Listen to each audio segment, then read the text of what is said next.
आदर्श राज्य आणि राज्यकर्ता कसा असावा हे सांगणारी जणू गीताच।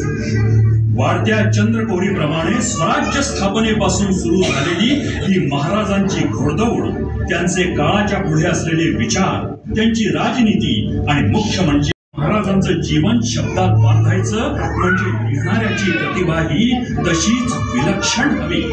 आणि म्हणूनच प्रभू रामचंद्रांचं वर्णन करावं ते वाल्मिकींनी, श्रीकृष्णाचं वर्णन करावं ते व्यासांनी, त्याचप्रमाणे शिवरायांचं यथार्थ वर्णन केलं आहे समर्थांनी।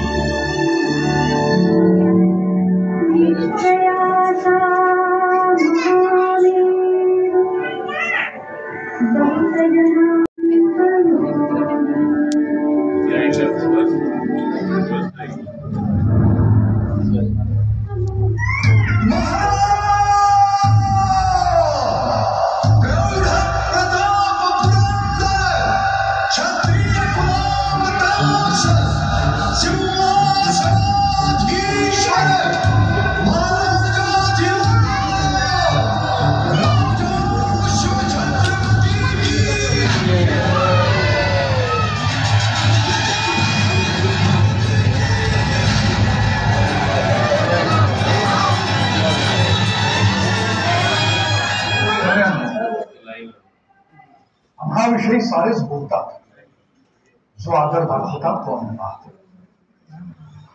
आम्ही जे केलं ते करताना फळाचा विचार कधी केलाच नव्हता। आम्ही कुठल्याही नावलौकिकासाठी नाही केलं, छत्र चामरासाठी नाही केलं। बालपणापासूनच आऊसाहेबांनी इथल्या अस्मानी सुलतानीच्या उन्मत्त कहाण्या आम्हाला सांगितल्या।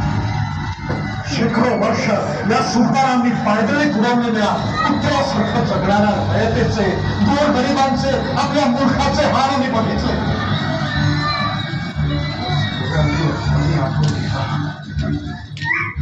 मी आलं पाहिजे घाई होती मात्र शत्रूंची। समोर होत्या आमच्या भूमीचे लचके तोडायला निघालेल्या एक नव्हे तर 4 बलाढ्य पाचछाया। आमच्याकडे काय होतं? चंडचीड। या भूमीवर गिरक्या भागाला विधानांचे लढायचंय।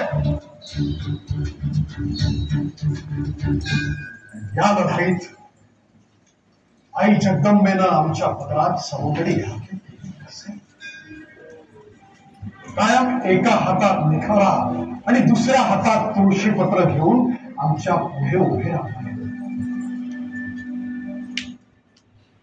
कुणी आपल्या मुलाचं लगीन सोडून कोंडाण्याकडे धावला,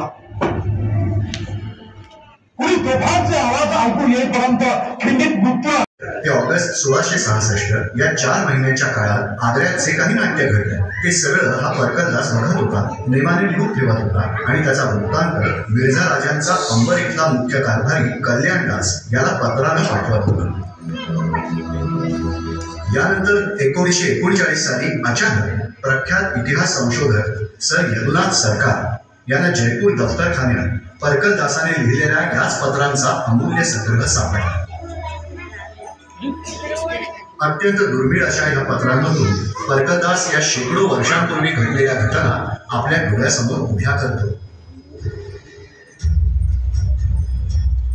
शिवाजी महाराजांना आग्र्याला जायला लागलं ते अतिशय विपरीत परिस्थिती।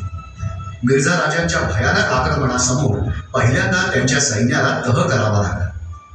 या तहात 23 किल्ले राज्यातून गेल्यानंतर त्यांच्या हातात फारच थोडा मुलूख राहिला होता आणि याचाच फायदा घेऊन मिर्झा राजा जयसिंग यांनी आग्र्याला कुंवर रामसिंग यांचा मुंशी गिरधरला त्यांना भेटायला गेला। आदर सत्कार झाले आणि 12 मे या दिवशी आग्र्याच्या किल्ल्यात बादशहाची भेट होईल, महाराजांनी यावे असा निरोप त्यांनी राजाला दिला। 12 मेला औरंगजेबाचा 50वा वाढदिवस होता, त्यामुळे दरबारात खूप गडबड होती। काही दिवशी स्वतः शिवाजीराजांना आणायला